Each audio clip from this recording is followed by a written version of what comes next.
হজের ক্ষেত্রে মাসলা হলো জায়গা 100 ডিসিম না 1 লাখ ডিসিম থাকুক, যদি জায়গাগুলো আমার কাজে লাগানো থাকে, ক্ষেত খামারে লাগানো থাকে, ফসল উৎপন্ন হয়, তাহলে জায়গার সাথে আমার হজের কোনো সম্পর্ক নেই। হজ ফরজ হয় যে কারণে, এটা একটু বুঝেন।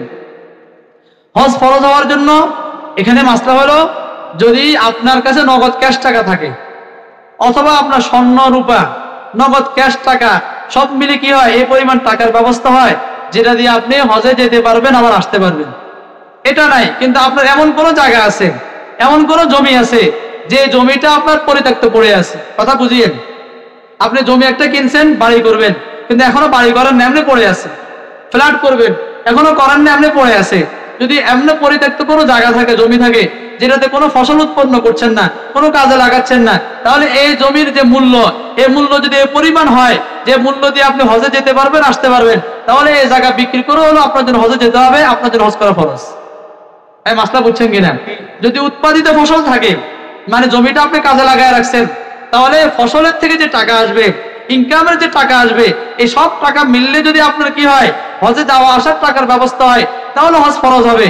আর যদি এই পরিমাণ না হয়, বরং পরিত্যক্ত কোনো জায়গা আছে, যে জায়গা আপনি কোনো কাজে লাগাচ্ছেন না, তাহলে সেই ক্ষেত্রে জায়গা বিক্রি করে হলো জায়গার যে মূল্য আছে, মূল্যের উপর কি আসবে, হজের বিধান আসবে। বিষয়টা কি বুঝে আসছে কিনা? জি, হুজুর চলে আসছেন। জি ভাই, আর কোনো সওয়াল? জি বলেন। সিগারেট, তামাকের যে পাতা, অর্থাৎ জর্দা, তামাকের পাতা, এটা খাওয়াও জায়েজ নাই, বিক্রি করাও জায়েজ নাই। সিগারেট খাওয়াও জায়েজ নাই, বিক্রি করাও জায়েজ নাই। জর্দা এটা করে তো আমাদের অনেকের লাগবে। জর্দা খাওয়াও জায়েজ নাই, বিক্রি করাও জায়েজ নাই। এই জন্যই তো সমস্যা, যেটা না খেলে ভালো লাগে না, এটা নেশা। ইসলামে কোনো নেশা কি করে না, বৈধতা দেয় না। জি, আর কোনো প্রশ্ন?